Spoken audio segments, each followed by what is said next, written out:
संत ज्ञानेश्वर महाराज जीवनचरित्र यामधील दुसऱ्या भागात आपण पाहणार आहोत विठ्ठलपंत यांचा जन्म, शिक्षण आणि वैराग्य. नमस्कार मंडळी, ओम तत्सत मराठी या आपल्या भक्तिमय प्रवासात आपले मनपूर्वक स्वागत आहे. संत ज्ञानेश्वर महाराजांच्या जीवनचरित्रातील आजच्या भागात आपण त्यांच्या वडिलांचे म्हणजेच विठ्ठलपंत यांचा जन्म, त्यांचे शिक्षण आणि त्यांना लाभलेले वैराग्य याविषयी जाणून घेणार आहोत. चला तर मग भक्तिभावाने या प्रेरणादायी प्रवासाची सुरुवात करूयात. विठ्ठलपंतांचा जन्म. आजच्या पुणे जिल्ह्यातील आळंदी हे गाव आज संपूर्ण जगात संत ज्ञानेश्वर महाराजांमुळे प्रसिद्ध आहे.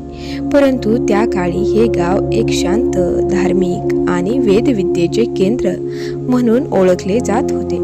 याच आळंदी नगरीत एक विद्वान, धर्मनिष्ठ आणि सदाचारी ब्राह्मण कुटुंब राहत होते. या कुटुंबाचे प्रमुख होते गोविंदपंत कुलकर्णी आणि त्यांची पत्नी नीराबाई. दोघेही अत्यंत सात्विक, दयाळू आणि भगवान विठ्ठलांचे निस्सीम भक्त होते.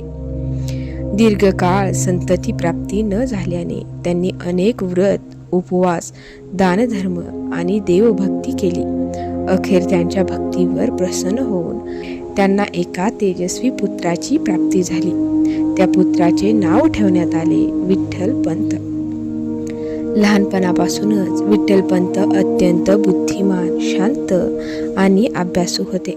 त्यांच्या चेहऱ्यावर विलक्षण तेज दिसत असे. त्यांना खेळापेक्षा देवपूजा, शास्त्रश्रवण आणि संतांचा सहवास अधिक आवडत असे. आता आपण पाहूयात विठ्ठलपंतांचे शिक्षण. योग्य वय होताच विठ्ठलपंतांना वेद, उपनिषदे, पुराणे, संस्कृत व्याकरण आणि विविध शास्त्रांच्या अभ्यासासाठी गुरुकुलात पाठवण्यात आले. त्यांची स्मरणशक्ती विलक्षण होती. गुरूंनी एकदा शिकवलेला विषय ते लगेच आत्मसात करत असत. वेदपठण, शास्त्रार्थ आणि धर्मज्ञानामध्ये त्यांनी अल्पावधीतच प्रावीण्य मिळवले. गुरुजनही त्यांच्या बुद्धिमत्तेवर आणि नम्र स्वभावावर अत्यंत प्रसन्न होते. शिक्षणाबरोबरच त्यांनी सत्य, संयम, विनय, सेवा आणि भक्ती या गुणांचीही स्वीकार केला. त्यामुळे ते केवळ विद्वानच नव्हे तर आदर्श चारित्र्याचे धनी बनले. आता आपण पाहूयात विठ्ठलपंतांच्या मनात वैराग्याची भावना केव्हा निर्माण झाली. शिक्षण पूर्ण झाल्यानंतर अनेक जण संसारात रममाण होतात, परंतु विठ्ठलपंतांच्या मनात मात्र वेगळेच विचार निर्माण होऊ लागले. या जगातील सुख, दुःख, मान, अपमान, संपत्ती आणि ऐश्वर हे सर्व क्षणभंगूर आहे, अशी भावना त्यांच्या मनात दृढ होत गेली. त्यांचे मन सतत ईश्वर भक्तीत रमू लागले. तीर्थयात्रा, संतांचा सहवास आणि आत्मज्ञान यांची त्यांना प्रचंड ओढ निर्माण झाली. अनेकदा ते तासनतास ध्यान, जप आणि वेदांचे चिंतन करत बसत असत. त्यांच्या मनात एकच प्रश्न घोळत असे: मानवी जीवनाचे अंतिम ध्येय काय?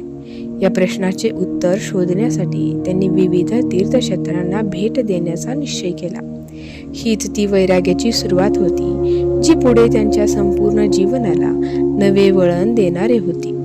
माऊली हो, पुढील भागात आपण पाहणार आहोत विठ्ठलपंतांची तीर्थयात्रा, रुक्मिणीबाईंशी विवाह आणि त्यानंतर घडलेल्या अद्भुत घटना, ज्यामुळे संत ज्ञानेश्वर महाराजांच्या अवताराची पार्श्वभूमी तयार झाली.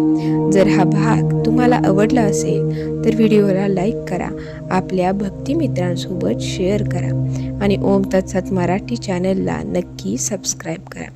शेवटी सर्वांनी भक्तिभावाने म्हणा: श्री ज्ञानेश्वर माऊली महाराज की जय. पांडुरंग हरी विठ्ठल.